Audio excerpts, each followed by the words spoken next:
Tichikutambirai zvekare pano paHadzirari 263 panobatida kuzivisai manews updates ezvinhu zviri kuitika munyika yedu yeZimbabwe. Kana uchiri munyowani pathis YouTube channel kusubscribe pamahara utena on the notification bell. Kuti pandinoona machidzoka neamwe manews updates uchange uchingozvionera. Panapa uchange uchiona manews updates ezvinhu zviri kuitika munyika yedu yeZimbabwe. Saka ndikuti subscribe and turn on the notification bell. Vadikani, first update yandinayo update iyo revidhiyo raSvunurai apo paabuda achipa message kumhuri yeZimbabwe kuti iye paave ava right. Takati chinzwa kuti Svunurai anga asinganzwe zvakanaka, asi iye mbune abuda ega achitaura kuti aiwa ndinokutendai mhuri yeZimbabwe nemunamato wamaibata nekunamata kwamakaita muchiti ndipore. Zvino ndapora, Mwari ariko, Mwari ane nyasha. Saka zvamandiitira izvizvi musaitire inini ndega, itiraiwo nevamwe muZimbabwe even vachawirwa nedambudziko rakaita serakandiwira iriri. Kuti vachawirwawo nerimwe dambudziko ndatishingei kunamata sezvamakandiitira inini muchindinamatira kuti Svunurai wekunaisaBoom Actress ngaapore nenyasha dzaMwari. Aiwa ndapora. Satirare nenchikuzivisai manews updates ezvinhu zviri kuitika munyika yedu yeZimbabwe. Kana tandambosirani yedu murodhi munzira takambokuzivisai Svunurai haasi kunzwa zvakanaka, takazoti abatsirwa namambo Mutize, takazoti chirongwa chamira so, tazodzoka kuzokuzivisai futi iye achitaura ega nemuromo wake kuti aiwa ndakunzwa zviri nani. Manje tinge tatodzoka kumaworks, taveko kumadrama, kumamovie ekunaisaBoom tinge takunobuda manje. Saka ndokusei muchiona video raSvunurai. Wapedza usaskipe this video, ndine last update manyama. Ndatimbonei muri sei kwese kwamuri. Inini nditaSvunurai ndangotenda nebasa guru ramakabata, munamato yenyu yamaindiitira pazvanga zvakaoma. Aiwa ndiri kutenda. Musaitira inini ndega, itirawo vamwe vese vanenge vawirwawo nedambudziko zvichida rakafanana neranga randiwirawo. Asi inini ndava right.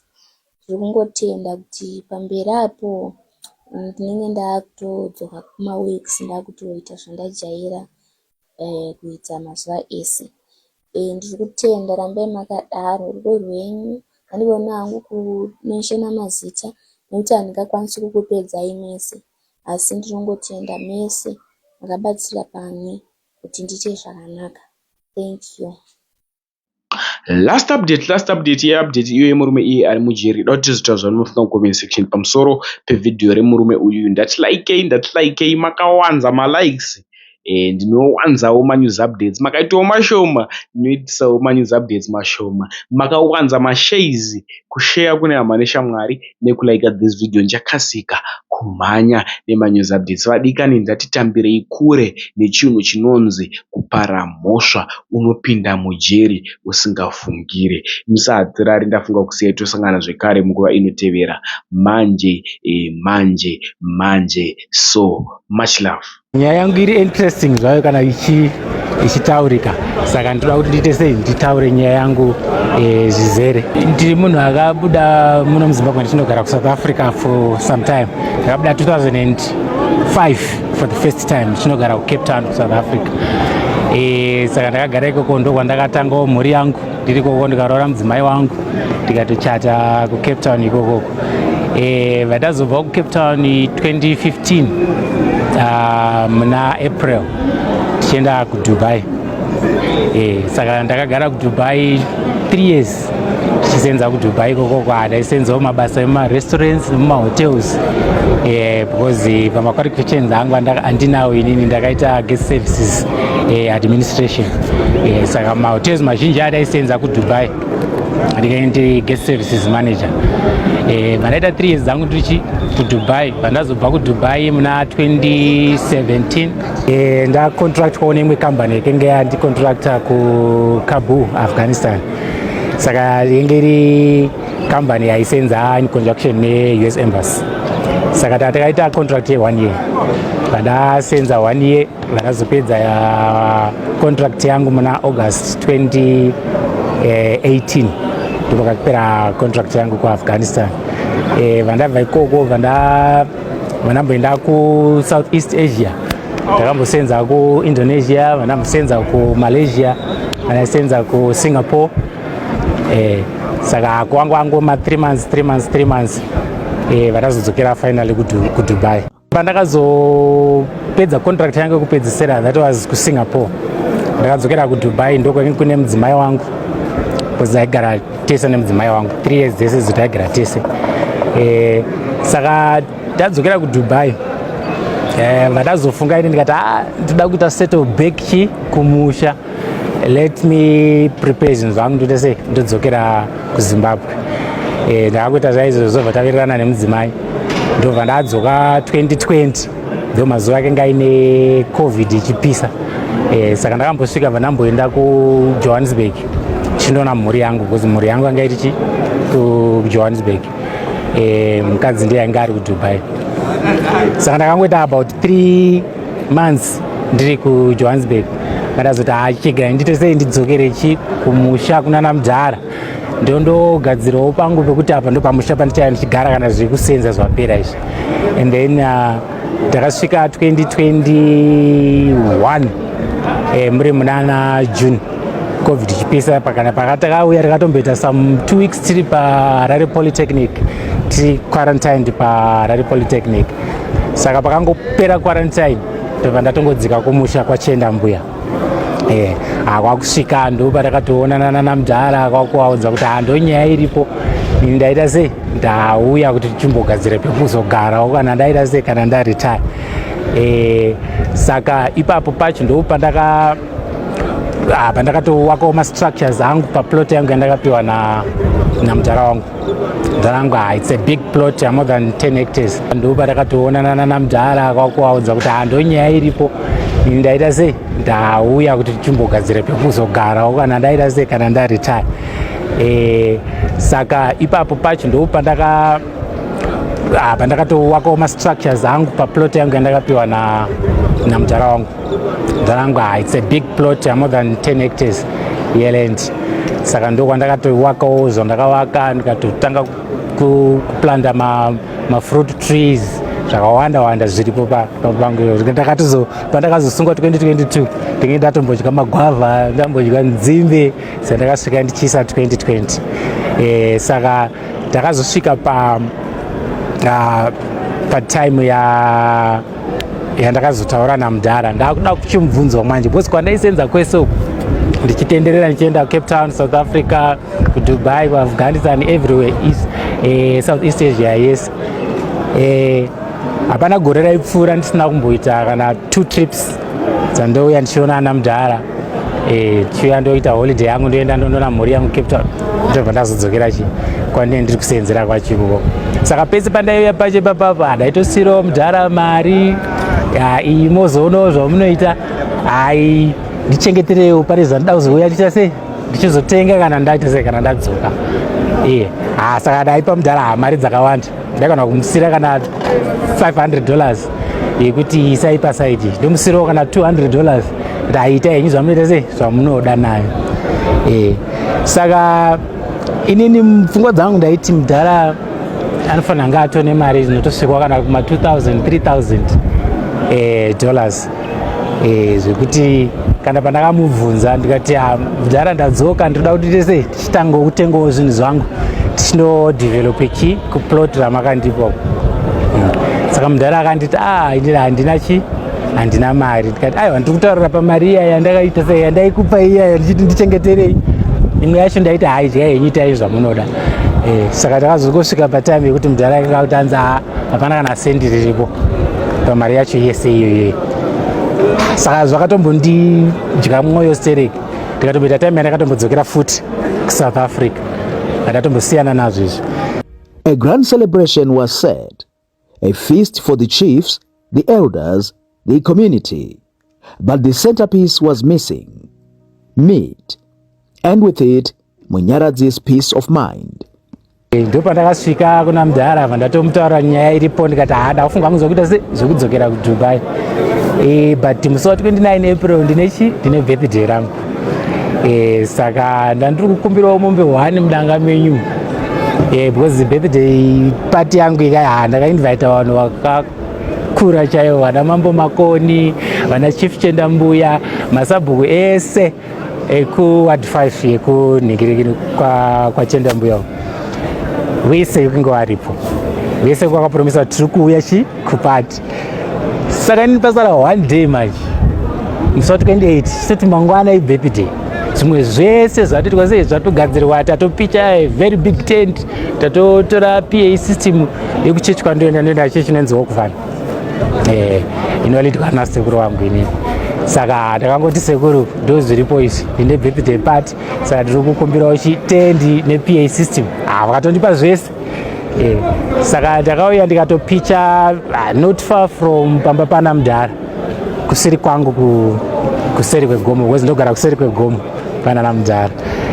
Pandatopicha padhuze pekuti zvese zvataitoita ipapapa vanenge vachitozoona vari pamba. Saka ndakaita pressure musi wa28 iyoyo kuti zvimwe zvese zvapo but hapana nyama pana pana nyama panapa, madrinks, doro, zvese zvaita sei zvakaungana. Kune wamwe kenga watotanga kutosvika musi wa28 wacheyo nepressure iya. Ndikati no, pakauya pana anoenda kujana kunofudza mombe, akauya nemombe vaatodzivharira kunenge kwakuri kuma 556 dzemanheru, vaatozivharira. Ndikati plani ndeipi, ndikanditore mombe mudanga umu. Kana zviri zvemombe izvi tozotaura naMudhara daita sei tambopedza zviripo izvi. Zveshwara akatopinda mudanga remombe, ndikatodaidza vamwe vapana vandaisenza navo, ndikatoya mubatsiro titore mombe tiende pati itori abattoir yatinoita sei yatourayira mombe, chero kana pane mafunctions ari mumusha ndo patinotourayira mombe ipapo. Saka ndakangotora mombe vakatoenda vakatoslota kuma 7 ikoko, vakatoslota rikatoisiya tatoisa nyama yedu pamutariro zviya zvekuti imbodripe saka kusvika ndofunga late kuma 1 am vatatoslota vatapedza, vatangosiya tangoisa edu vataenda vatandorara. Makuseni tikatofuma tikatoita sei, kana ndakafunga kuti handisi kuzoudza Mudhara kuti ndo zviripo izvi, katapedza tozotaurana hedu tapedza, at least netaakutaura zvinonzwika. Saka pati yakatotanga musi wa29 iyo makuseni. Vaiuya vaitobva kuHarare, vaitobva kwaMutare nemafriends angu anakaibva aita anogara kwaMutare vachisedza kwaMutare, nevazhinji vaibva muHarare. Saka vamwe vakatosvika musi wa29 iyo makuseni. Nyama yapo, kazi zvakawanda zvese zvaredi.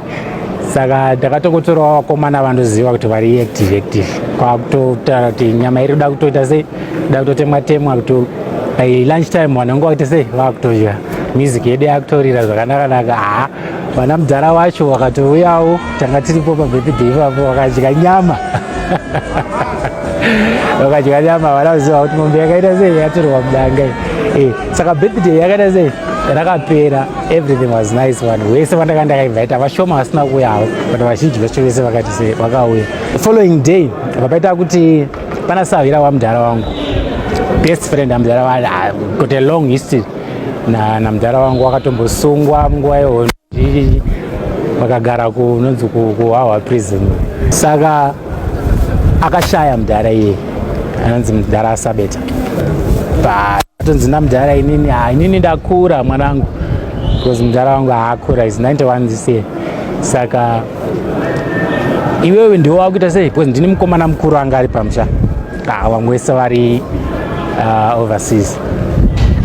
Saka ndini mukomana mukuru aringa ari pamusha, ndiwo wakunomira sani sasahwira kurufu. Saka zvotoita izvezvo votora mutobopa mombe, mutora huni dzimwe dziri pana, moita sei moenda mondoona zvese zvoda kuitwa ikoko, zvinoda kuitwa naSavira, ndiwo wakuita sei ndiwo wakuita. Tikati aiwa zvakanaka izvozvo. Saka ndakatobopa mombe ndikatoenda kurufu kuya. Pane chishona chedu chinotaurwa chiya chikunzi inonzi kutema rukawa. Zvese izvi zvezvo ndini ndakatoita saSahwira mukuru parufu rwaMudhara Sabeta wacho. Saka ndakazoti tiri panhamo ipapo paMudhara Sabeta ipapo. First day, second day kwatoti dzimwe mombe 2 dzatakatouraya before body yauya ichibva kuHarare. and ndindakatomirira kuti zvese izvi zviitwe. Second day racho musi waiuya board kubva kuHarare ichiuya kumusha, ndipo ndakati ndapedza basa nevakomana kuma 4 kuma 5 ndikati aiwa vakomana mandibatsira basa zvakanaka, chirega ititese gezai timboende pamashops, nemashops ari padhuze, mashops tomboitawo chii 1 or 2. Tatosvika pamashops paya totomwa doro redu zvakanaka. Dzakune kuma past 6 apa ndaikomunicata nevanhu vari kubva kuHarare vachiuya kumusha vachitonitaura kuti tapfura macheki amai machiti tatosvika chii paHeadlands ati alright. Kuma past 6 ikoko ndipo ndakaona pakasvika varume vairi takatogara mubha ratanga takagara, pasvika vakomana vairi. Saka takangoona kuti adressing yavo vanhu vanenge vane nyaya yavo zvini chai. Wanditi ndiwo unonzi Munyaradzi Muranda, ndikati ndini. Zvikanzi alright, tiri kubva nekwani? Nekwasabhuku Muranda, because mudhara wangu ndisabhuku. Tiri kubva nekwasabhuku Muranda. Hanzi kune nyaya yemombe iri ikoko, amene unoiziva here? Ndikati nyaya yemombe ndinoiziva. But ndakatotaura namudhara izvo tiri panhamo. Ndakatotaura namudhara ndikati tizotaure nyaya after funeral. Saka I don't know. Zvikanzi aiwa aisango yangu tingotere this statement.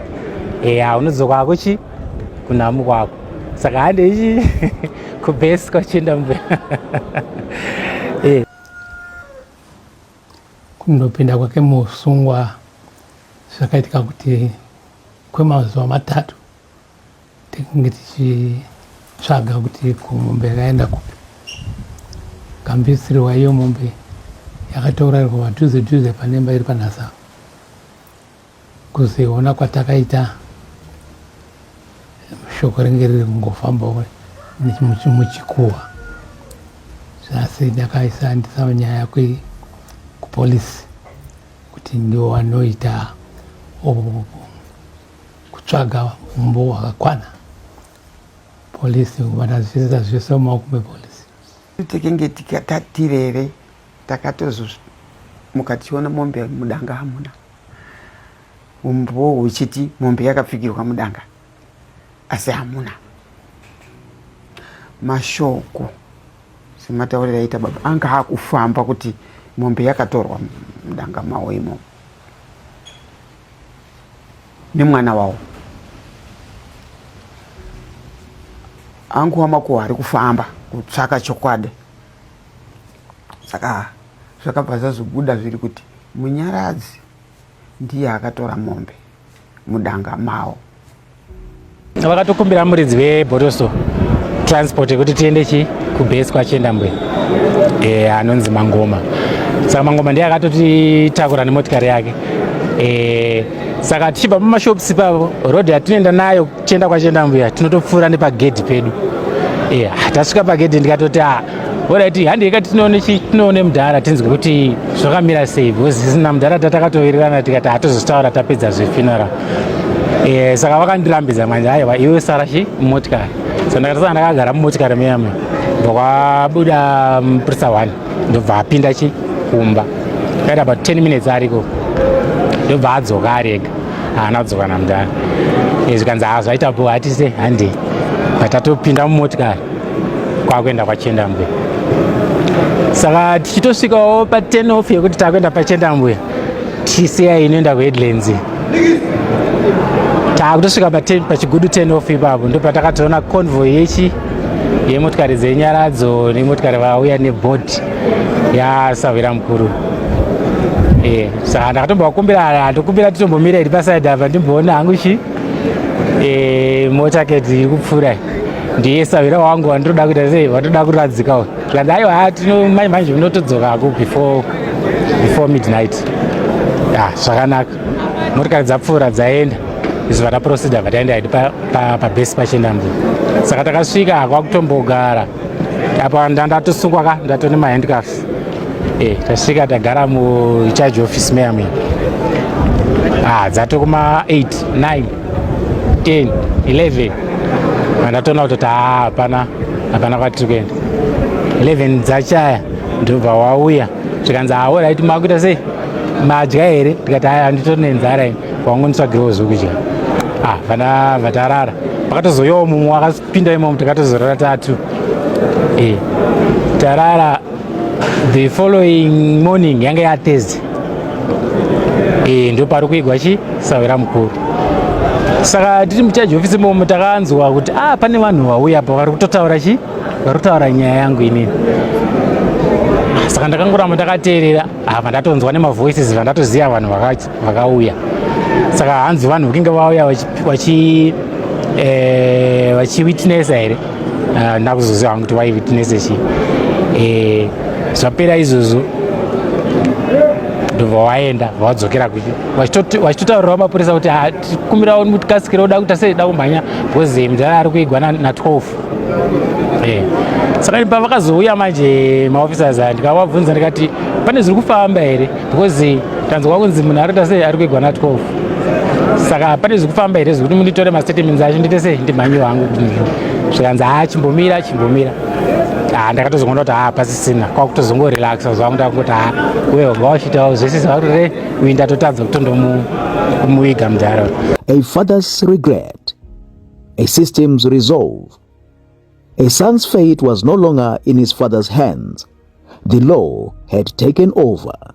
Friday makuseni ndatorara futi mumwe usiku ndiri ipapo pabhesi pa Friday makuseni around kuma 99 vandaona mudhara asvika. Mudhara atosvika nemudonzi wake but time yacho tekinge tatogadzirisirwa mapepa zvese mastatements atotorwa tatogadzirisirwa mapepa takunziva kufanira kuenda kwaRusape nyaya yakutoenda kwaRusape.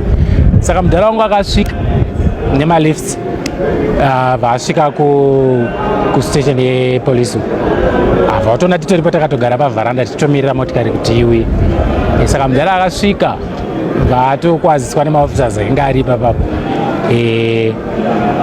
Saka mudhara akauya aine pfungwa yekuti ari kuda kuita sei ada kuwithdraw nyaya akatovatsanangurira kuti hazvindibatsiri kuti mwana aende kujeri 9 years. Saka toda kuita sei da kuwithdraw nyaya ndopa kwanzi nemaofficers acho mudhara hazvichaiti because tatonyora doketi. Takazomirira kudaidzwa kuti tiende kukoti kuRusape. Takaenda kuRusape kwenhambwe mbiri tikaenda tese naamai. Saka ndomafambira zvakaita. Hakuna here nzira dzatingatsvage nadzo kuti izvo tipiwo mukana wekuita launch chichemo chekuti izvo mwana asununguruwe yake. Time period hiyo yekubva tichisvika ndichitorwa nepolisi tiri pafuneral kuzosvika time yandakazosendenswa inini time yacho yakandi handina kuunderstanda kuti chichaitika. Times ndimbofunga kuti is this happening but ndombofunga kuti no kanyaya kadika kakaisika nyaya kangatonetse zvekudaro. Pacho pandakatora mombe baba dai ndakabva ndatogara ndataurira mudhara nyaya yacho yese kana kuti musi webirthday wacho kuti ndakazoita pressure mudhara ndakapinda mudanga ndikatora mombe ndo nyama yatiri kuita sei yatiri kudya ngadai ndakazoita patime yacho iyoyo maybe pamwe dai tisina kusvika to this point. Today a long lost son returns home, but not in the way his parents expected. In a carefully planned moment, Munyaradzi will walk back into their lives and their reaction will be raw, real, and unforgettable. For years, they lived with uncertainty, but in the next few moments, uncertainty will be replaced by something far more powerful. Mwana wangu kai. Zvinovumirwa here Munyaradzi? Zvinovumirwa. Ugumbi. Mwari muriko kudenga. Mwari muriko kudenga. Mwari muriko kudenga.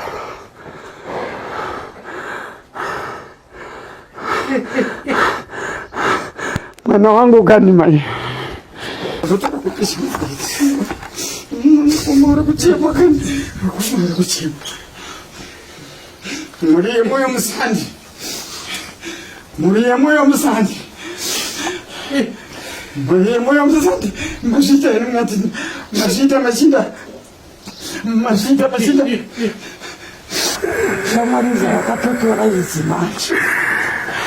Shamwariza yakasenga kuti ndozanga nacho. Takauchisa ipa. Zvisine takatambira tese wani. Saka tanga tichiuya. Takati kutokutsvaka. Tanga tiri kukutsvaga munyaradzi. Tamusasika waina kubuda mukanga mune wamwe.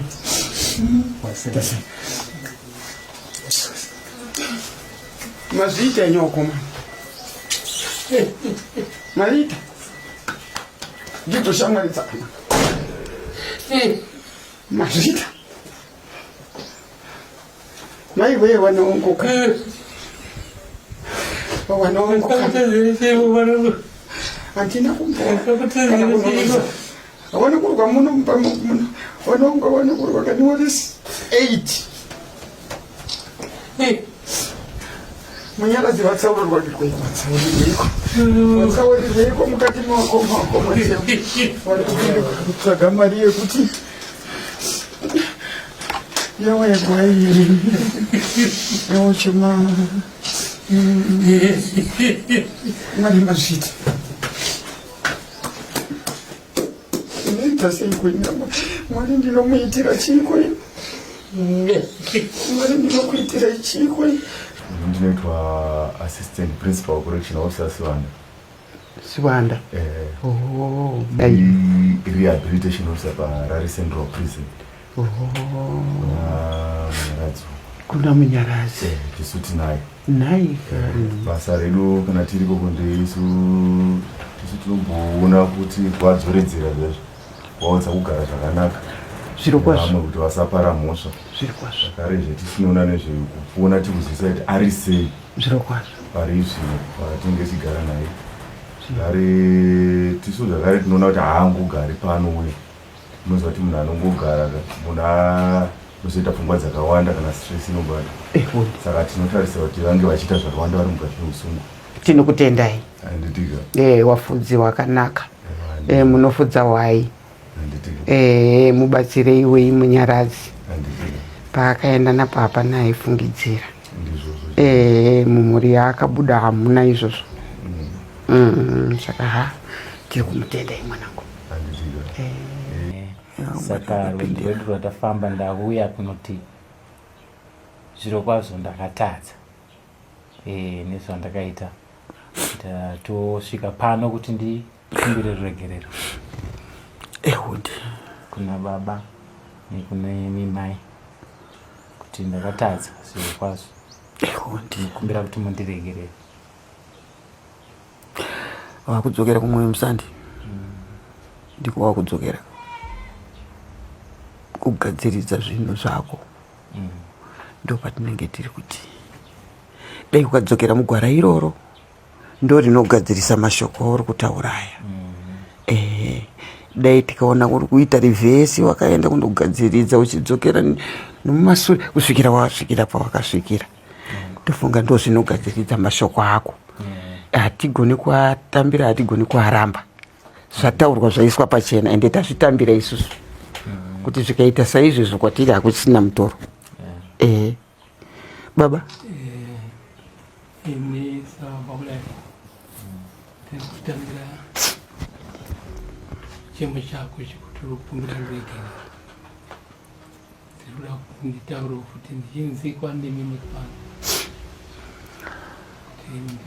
Paruregerero rwakazara rokundifundisa inini kusvika ndikutofunga nezvekuti ndichatsvakawo mazano kune vanoziva mafambiro etinawo majeri nekumwe ndikuzvakadaro.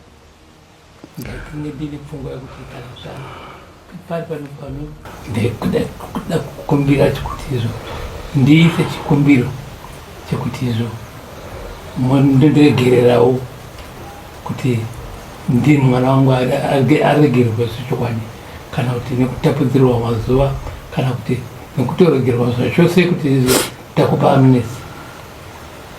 Ndiri kushushikana zvikuru kwazvo ende ndakapinda muurwere hwokuti ndineta ndikada kuswera ndiri kusheka zvandiri ndezvo wakuna mwanoona vakutizvaogara kuti zvese zvakakonzerwa nekudii nekundembesisira mwana wangu